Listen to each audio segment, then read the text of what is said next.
versets du Srimad Bhagavad Gita, chapitre 9, verset 2. Donc, ce chapitre s'intitule le Raja Guhya Yoga. Ça veut dire le yoga royal.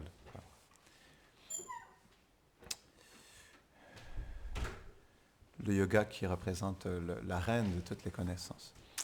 Donc, veuillez répéter après moi. Raja Vidya Raja Guhyam Pavitram Idam Uttamam Pratyaksha Vagamam Dharmyam Susukham Kartumavyayam. Traduction. Cette connaissance est la reine de toute connaissance et le monarque des sujets confidentiels. Elle est extrêmement pure et comme elle révèle directement la nature de l'âme, elle représente la perfection de la religion. Elle est d'application joyeuse et accorde des résultats transcendantaux et impérissables. C'est un beau verset. Hein? C'est une belle glorification de la Bhagavad Gita. Commentaire. Il existe beaucoup de savoirs qui sont enseignés par différents sages. Certains traitent de l'action intéressée et sont teintés de passion. D'autres enseignent une connaissance partielle de l'âme et sont situés dans la vertu. Or, seule la connaissance qui révèle la nature éternelle du Seigneur et le lien qui unit éternellement l'âme à lui est transcendantale, ce qu'on appelle Sambandhagyan. Elle n'est pas teintée par l'action intéressée et le désir de libération.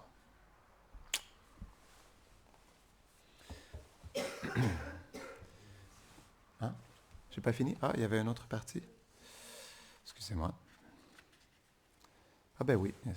Le Seigneur révèle la connaissance la plus confidentielle sur lui-même et sur l'âme.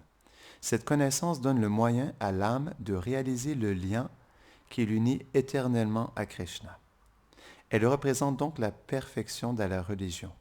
Elle est naturelle et joyeuse pour l'âme puisqu'elle éveille sa véritable nature. Elle la place dans une situation éternelle et impérissable. Wow! C'est tellement épique. C'est tellement glorieux. Jai Bhagavad Gita.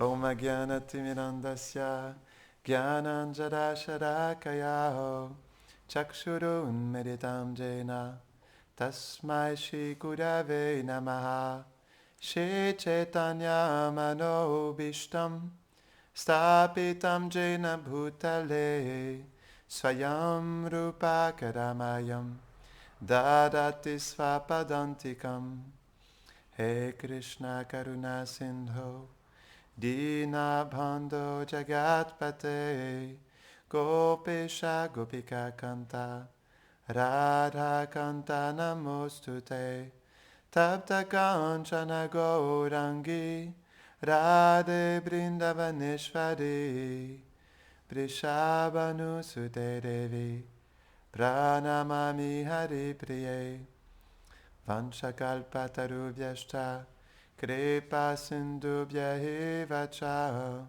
Patitanam Pavanebhyo Vaishnavebhyo Namo Namaha Jaya Shri Krishna Chaitanya Prabhu Nityananda Shri Advaita Gadadhara Shri Vasadi Gaura Bhakta Vrinda Hare Krishna Krishna Krishna Hare Hare Hare Rama Rama Rama Hare Hare Namahom Vishnu Padaya Krishna Prashtaya Bhutare Shrimate Bhaktivedanta Saminiti Namine Namaste Saraswati Deve Gauravani Pracharine Nirvishesha Shunnavadi Pashtatade Shatarine. Pas seulement la connaissance nous donne une expérience directe de l'âme et du Seigneur, mais le mantra aussi. J'ai une histoire à vous raconter qui est très spécial. J'étais sur l'île de Victoria. Non, excusez-moi, sur l'île de Vancouver, dans la ville de Victoria. Donc, dans une avenue piétonnière, on avait fait un vœu, moi et un autre moine, de chanter 6 heures à tous les jours pendant un mois, à cet endroit précis. Parce qu'on avait un mois de vacances. De notre marche aux États-Unis avec mon premier maître spirituel. Donc, on s'est dit, un mois de vacances, pourquoi ne pas chanter le même mantra le plus longtemps possible? Et donc, on chantait à tous les jours. Et naturellement, parce qu'on faisait ça à tous les jours, il y a des gens qui se rapprochaient de nous. Parce que le mantra, comme il contient Krishna, et Krishna, il est infiniment fascinant, il attire les êtres. Et donc, à un moment donné, il y a eu une personne, très pauvre, non? Elle avait toutes les dents pourries. Et elle semblait être vraiment dans une précarité extrême. Et ça me faisait beaucoup de peine de la voir dans cette situation. Donc, cette personne, elle s'est assise à côté de nous. Et pendant plusieurs heures, elle nous a écoutés. Juste nous écouter comme ça. Elle avait les yeux fermés. Donc, il y avait comme un pilier juste à côté. Elle s'était penchée sur le pilier. Puis juste comme ça, pendant plusieurs heures, elle nous écoutait. Mais vraiment absorbée. Vraiment absorbée. C'est une personne qui jouait de la guitare dans la rue pour ramasser de l'argent, non? Et donc, à un moment donné, on est revenu, puis elle était déjà là. Elle était déjà au lieu où on chantait d'habitude, avec sa guitare, les yeux fermés. Et je vous jure, ça m'a vraiment touché. Je ne sais pas qu'est-ce qui s'est passé dans son cœur, mais cette personne, elle avait les yeux fermés, puis en jouant la guitare, elle criait le nom de Krishna. Krishna! Hare! Mais vraiment intensément. Quand j'ai vu ça, ça m'a tellement touché. Je me suis dit, waouh, c'est qui cette personne? Pourtant, elle semblait être dans une ignorance profonde, non? Vraiment dans une grande précarité, mais pourtant, le saint nom de Krishna l'avait tellement profondément touché que c'est comme si son âme pleurait, en fait. Comme si son âme pleurait le nom de Krishna, non? Comme si c'était un cri de l'âme. Et quand j'ai vu ça, je me suis dit, waouh, il faut que je chante avec la même profondeur que cette personne. Et donc, on ne l'a jamais revu, mais c'était vraiment un moment spécial. C'est comme si Krishna, il était passé à travers cette personne pour me montrer que réellement, quand on chante le Mahamantra, on doit pleurer. C'est un cri de l'âme, c'est une pleure de l'âme, non? C'est l'âme qui appelle Krishna. C'est pourquoi le mantra, lorsqu'on le chante, il devient empli d'émotion, parce que c'est l'appel de l'âme qui, comme l'expliquait Prabhupada, non? C'est comme un enfant qui a perdu sa mère. Non? Imaginez-vous, vous êtes un enfant, vous perdez votre mère en plein Galerie Lafayette, non, le 25 décembre. C'est rempli à craquer de monde. Vous ne la retrouvez pas du tout. Là, vous commencez à paniquer, non? Faut regarder, ça m'est déjà arrivé. Ma mère m'avait laissé, on était dans le tour, on faisait le tour du Canada. Elle avait un Winnebago. Et on était allé se gazer dans une station d'essence. Et j'étais allé aux toilettes, mais elle ne m'avait pas vu sortir du Winnebago, donc elle pensait que j'étais toujours là. Puis donc elle est partie. Et là, je sors des toilettes, je regarde, il n'y a plus le Winnebago, il n'y a plus ma mère. Puis là, ouais, je me mets à pleurer. Ah! En plus, je ne parlais pas anglais, quoi. C'est dans une province anglophone. Puis j'ai pleuré. Puis là, il y a des gens qui m'ont consolé. Et 1 heure plus tard, ma mère, elle est revenue. J'étais vraiment en profonde détresse, quoi. Eh bien, c'est ça l'expérience de l'âme. Lorsqu'elle réalise qu'elle est une âme spirituelle et elle est faite pour vivre avec ce doux Seigneur, Krishna, elle se sent comme un enfant perdu dans ce monde. Et elle souhaite juste retrouver comme en fait l'enfant qui a perdu sa mère et qui souhaite retrouver sa mère. C'est ça l'expérience de l'âme dans ce monde. C'est pourquoi, hein, je ne l'ai jamais retrouvé, cet honneur est porté, mais c'est dans le 11e chant du Bhagavatam. Les disciples de Prabhupada, il explique que la plus grande souffrance, la seule et unique souffrance, est notre séparation de Krishna. Tous les êtres souffrent dans ce monde, pas parce qu'il y a les maux de la nature qui nous assaillent, non? Ou c'est le karma qui est à nos trousses constamment, non? Mais c'est notre séparation de Krishna, notre oubli de Krishna. Ça, c'est notre plus grande souffrance. Parce qu'on est une âme spirituelle, on n'est pas ce corps. On ne souffre pas parce qu'on manque d'argent, ou on manque de nourriture, ou parce que quelqu'un nous a laissés. Mais comme on est une âme spirituelle, on souffre du manque de notre relation avec Krishna, de notre oubli de Krishna. Ça, c'est notre seule et unique souffrance. On est des âmes spirituelles. On n'est pas des êtres humains. Donc, l'âme spirituelle, elle est faite pour vivre avec Krishna, parce qu'elle est transcendantale comme Krishna. Donc, c'est pourquoi cette connaissance, elle Elle est d'application joyeuse et elle accorde des résultats transcendantaux et impérissables parce qu'elle nous aide à entrer en contact avec Krishna. Krishna, il est notre source. Non? Donc, c'est intéressant dans le commentaire sur, je ne sais pas si c'est sur, ouais, c'est ça. Dans le commentaire sur le Sri Upanishad, Srila Prabhupada, il explique, par rapport à l'invocation de ce texte sacré, qu'en fait, ce monde, il est un tout complet. Non? Que toute manifestation du Seigneur est un tout complet en soi. Non? Donc, même s'il est imparfait, ce monde, comme il est une manifestation de Krishna, il est un tout complet. Mais il est un tout complet seulement et uniquement parce qu'il est connecté à Krishna. C'est comme ça qu'il est complet. Non? C'est la même chose pour l'âme. Mais pourquoi nous expérimentons l'expérience de l'incomplétude, comme on dit, d'être incomplet? C'est quoi, la plénitude, non, ça se dit pas. D'être incomplet. Eh bien, c'est pourquoi, justement, c'est cette connexion avec Krishna qui nous fait sentir cette réelle plénitude. Comme l'expliquait Sudam hier, non?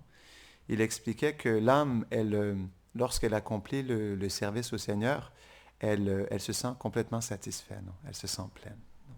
Parce que c'est la nature de l'âme. Donc, c'est pourquoi, tout simplement, Krishna il nous dit ça dans le deuxième chant du Bhagavatam, que vous soyez remplis de désir, que vous n'ayez pas de désir, ou que vous désiriez la libération, vous devriez vous abandonner à moi. Parce que c'est moi qui donne le résultat de toutes vos activités, de toute façon. Non? Donc, quelqu'un qui a une intelligence va comprendre que Krishna est sa source et qu'il joue avec des morceaux de vitre, en fait. C'est comme l'expérience de Dhruva. Dhruva Maharaj, c'est un jeune enfant de 5 ans, qui était le fils d'un grand roi. Et à un moment donné, il a voulu grimper sur les genoux de son père. Et donc, à cette époque-là, les rois, ils avaient plusieurs épouses. Non? Et donc, il y avait une deuxième épouse qui était présente. Et lorsqu'elle a vu un autre fils d'une autre épouse qui était présent, qui a voulu monter sur les genoux, parce qu'il y avait le fils de cette épouse qui était là déjà sur les genoux du père, du roi.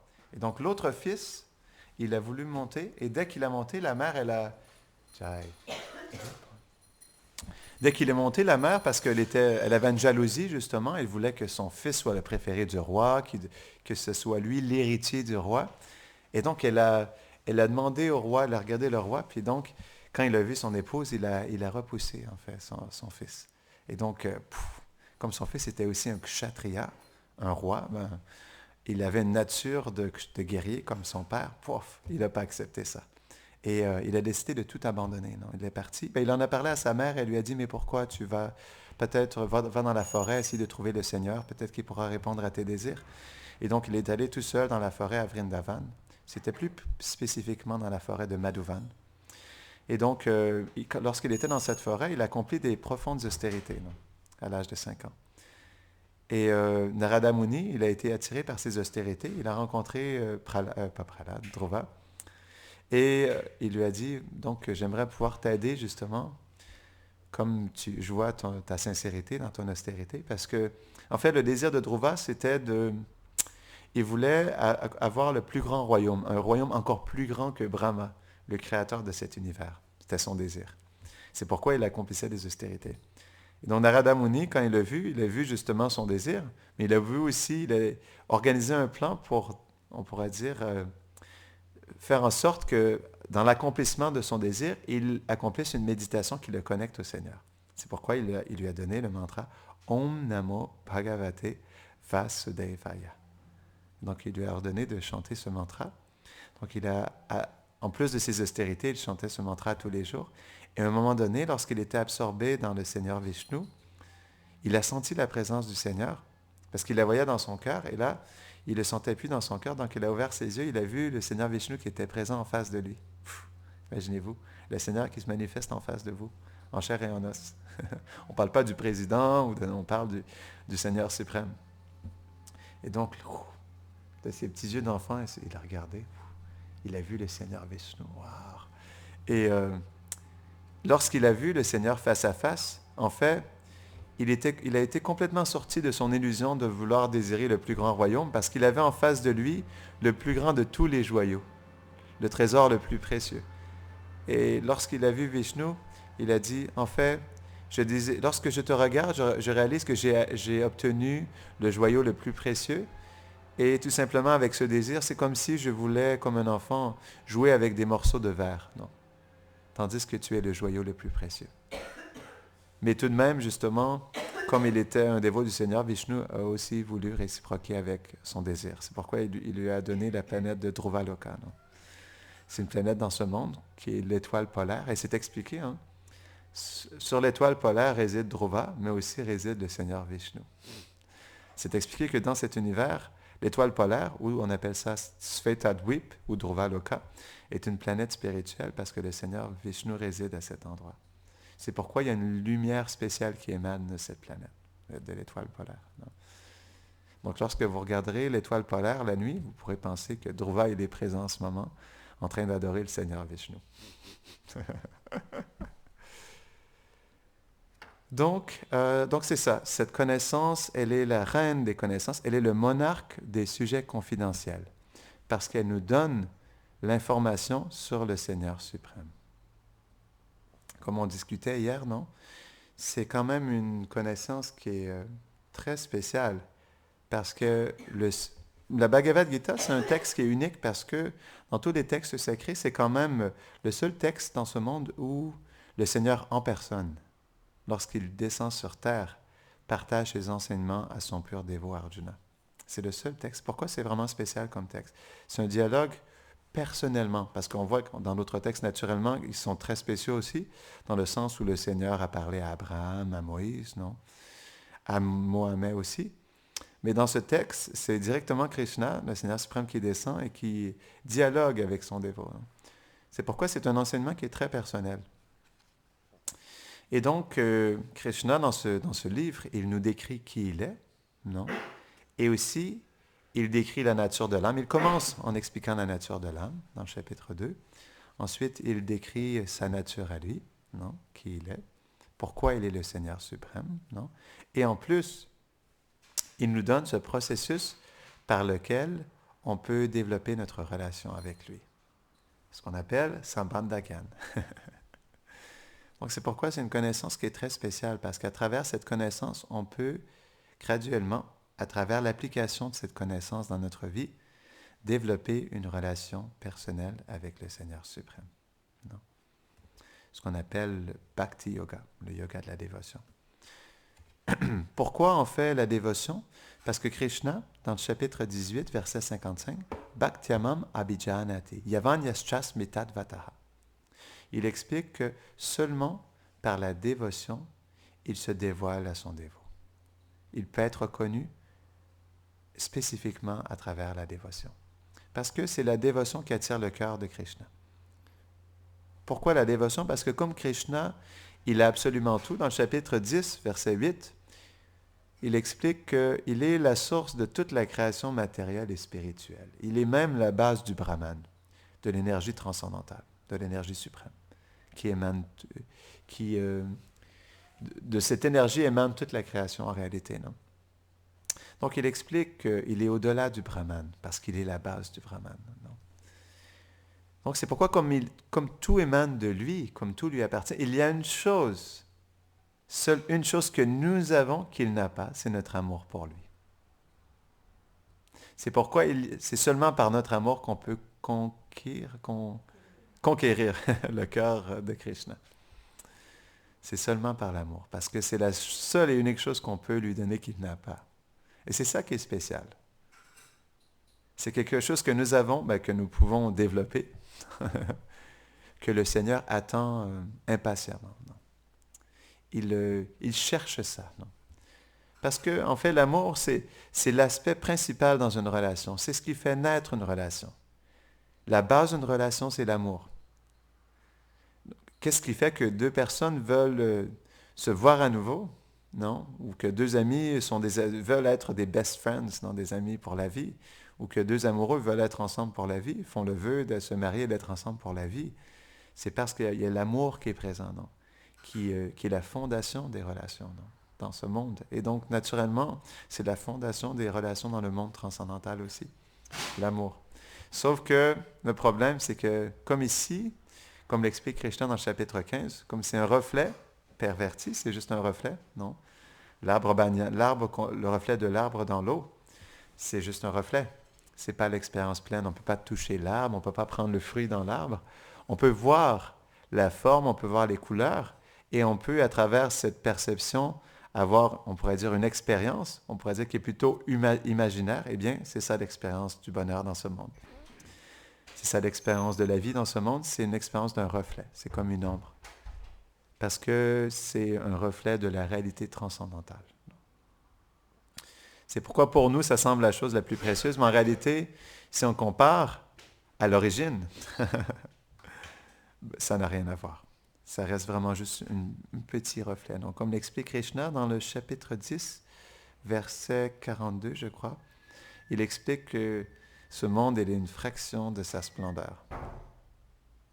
Tout ce monde, en fait, toute sa création, c'est juste une fraction de sa beauté. Donc, si on se ferme les yeux un instant, est-ce qu'on peut s'imaginer la beauté de Krishna? Si ce monde et toute la création, si toute la création matérielle et spirituelle qui est la source, dont Krishna est la source, est juste une fraction de sa splendeur, quelle doit être la beauté de Krishna? Quel doit être son sourire? Quelle doit être la profondeur de son amour? Donc c'est pourquoi cette connaissance, elle est merveilleuse parce qu'elle nous donne une connaissance sur la source de tout. C'est pourquoi Krishna, on l'appelle Bhagavan. Bhagavan, c'est cette personne qui a 6 opulences. La plus grande beauté, l'origine de la beauté, de la connaissance, du renoncement, de la puissance,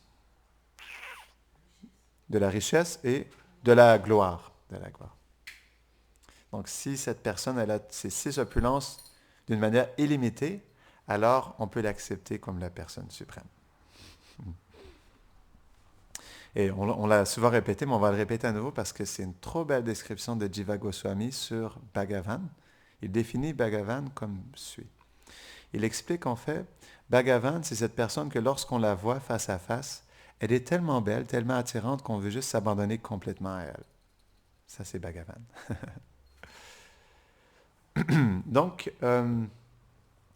comme Krishna lui-même nous partage qui il est, naturellement, il y a d'autres personnes aussi qui nous ont partagé qui il est. Donc, dans ce livre, Krishna nous donne la connaissance sur lui, mais pas dans des détails très profonds. Dans le sens où il ne donne pas trop de détails sur sa réalité, sur son monde, sur sa demeure éternelle. Mais les sages qui, par la suite, sont descendus dans ce monde, par milliers, nous ont partagé à travers leur expérience directe de Krishna et de leur relation avec lui et de leur vécu dans ce monde transcendantal. Ils nous ont partagé qui est Krishna, à quoi il ressemble, quel âge il a, quel habit il porte, des descriptions de ses cheveux, de son visage, des symboles, des différents signes en dessous de ses pieds, des paumes de ses pieds, de ses mains, et donc de sa famille. Donc c'est pourquoi ici il y a la famille de Krishna, non? Parce que, en fait, comme Krishna il est l'origine de tout, tout ce qui est dans notre expérience et au-delà de notre expérience vient de la source. Et donc si toute expérience que nous avons dans ce monde émane de la source, de l'origine qui est Krishna, ça veut dire que naturellement, si nous avons l'expérience d'une forme, des relations, de sentiments, de faire des activités dans ce monde, naturellement, Krishna aussi, il a cet espace pour faire ça. Il s'exprime de cette manière aussi. Sans ça, nous aurions quelque chose de plus que le Seigneur. Et donc, ça voudrait dire que le Seigneur n'est pas complet en soi. Nous aurions quelque chose que le Seigneur n'a pas en lui. Donc c'est pourquoi c'est vraiment une simple logique. Comme nous avons l'expérience de la forme et des relations dans ce monde, Dieu aussi a l'expérience de la forme et des relations. Nous avons l'expérience d'avoir des parents, d'avoir des enfants, d'avoir des amis.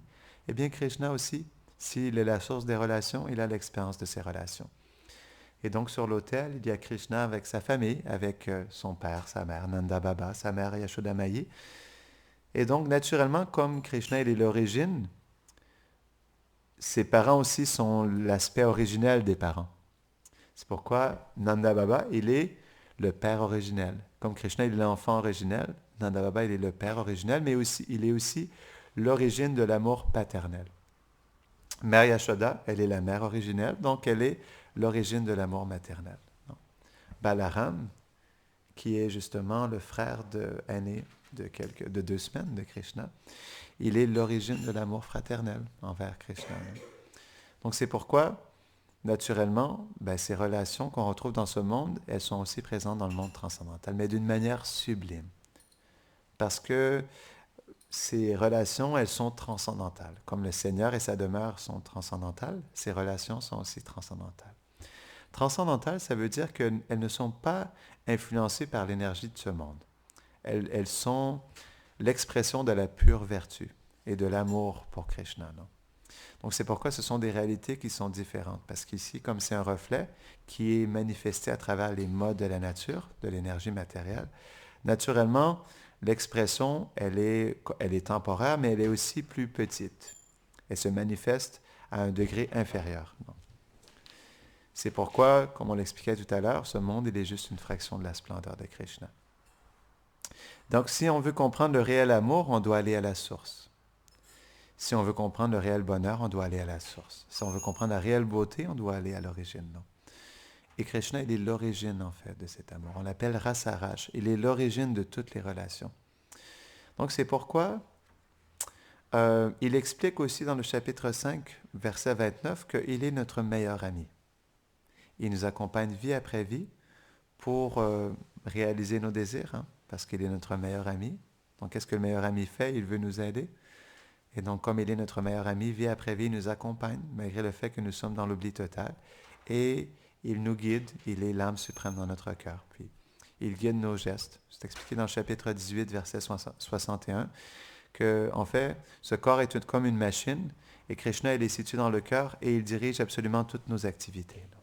Donc, en réalité, c'est lui qui dirige toute notre vie. C'est juste que nous n'en sommes pas conscients en réalité. Mais il est là en ce moment à accomplir tous nos désirs et à nous donner le fruit de nos actions et les réactions de nos activités passées aussi. Mais comme il est la personne suprême et il est notre meilleur ami, il attend que nous nous tournions vers lui pour développer une relation avec lui. Donc c'est pourquoi dans ce livre, dans la Bhagavad Gita, il nous montre ce processus par lequel nous pouvons nous reconnecter à lui. Parce que l'âme, tant qu'elle ne développe pas sa relation avec Krishna, elle est incomplète, elle est insatisfaite. Parce que l'âme, comme elle est transcendantale, elle est faite pour vivre dans quelque chose de transcendantal et infini. Pas dans quelque chose de petit, incomplet, imparfait et rempli de problèmes. Non. C'est pourquoi l'âme souffre dans ce monde aussi, parce qu'elle est dans une réalité dans laquelle elle ne peut pas vivre avec Krishna. Elle ne peut pas facilement relationner avec lui parce qu'il y a plein de couches qui la recouvrent et qui la mettent dans l'oubli, en fait, sa relation avec le Seigneur suprême. Donc, c'est pourquoi la vie spirituelle, elle est importante. Parce que comme nous sommes dans un monde qui est tellement dangereux, dans le sens où il nous recouvre de plein de couches qui nous illusionnent, non? Et qui nous mettent dans l'oubli, eh bien, justement, la vie spirituelle, elle nous permet de rester éveillés et de rester conscients de qui nous sommes, de notre nature d'âme spirituelle, de rester conscient que Krishna il est présent à chaque instant dans notre vie et que notre but est de développer une relation avec lui. Donc la pratique spirituelle à travers la connaissance la plus secrète, non? À travers le chant du nom de Krishna, parce que Krishna a des noms différents de son nom, et à travers le chant de son nom, Krishna se révèle et nous faisons graduellement l'expérience de sa personne. Non? Donc à travers la connaissance, la pratique spirituelle, principalement le chant, et Sadhu Sangha, l'association de dévots du Seigneur, on peut graduellement développer notre conscience de Krishna et développer notre relation avec lui.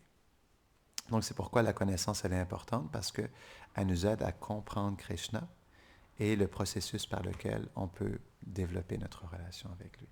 Donc on va terminer ici. Est-ce qu'il y a des questions? ou des réflexions avant que nous terminions la classe? C'est bon, tout le monde est satisfait? Grantara Srimad Bhagavad Gita ki Jai.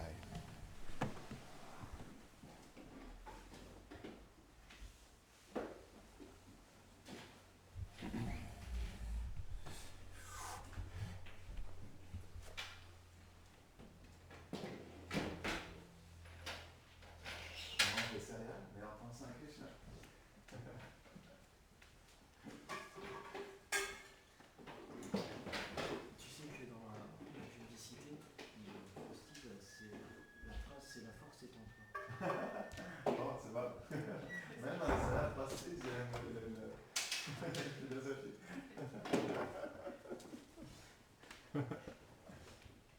La force est en toi pendant les céréales. C'est un petit peu dévié, mais.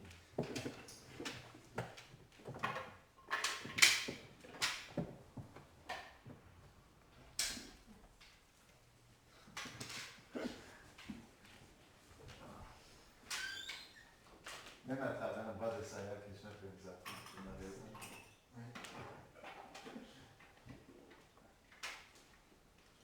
Merci.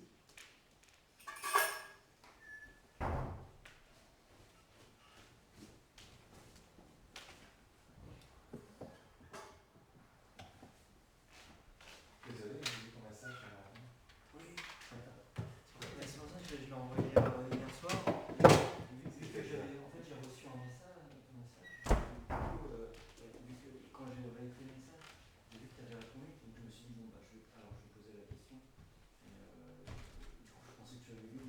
Mais, Non, désolé. Mais écoute, on peut faire la télé tout de suite quand même. Ouais, Est-ce ok. que ça te va? Ouais. Je vais juste aller aux toilettes et je reviens. Ok. Ça sera pas long. On peut faire ça dans la salle en haut. C'est un peu plus tranquille. D'accord. Oui, en fait, j'ai demandé si vous êtes maître de la méditation. Ouais. En fait, je voulais poser la question l'après-midi, puis au final, mes activités sont enchaînées. Et donc, après le soir, je me suis dit, bon, je vais pas envoyer un texto. Mais vu que j'ai reçu un de ces messages le soir, je me suis dit, bon, bah, je vais juste faire un truc, je me suis pas. Et puis, mais vu que vous voyez qu'il répondait, donc je lui ai posé la question. Mais du coup, voilà. Bon, c'est pas grave. Voilà.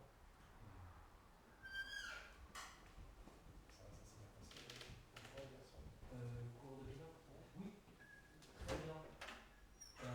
Tu vois, quand je parlais de difficulté à un peu intransigeant, tu vois, naturellement, hier, c'est comme si ça avait diminué, puis sur des deux élèves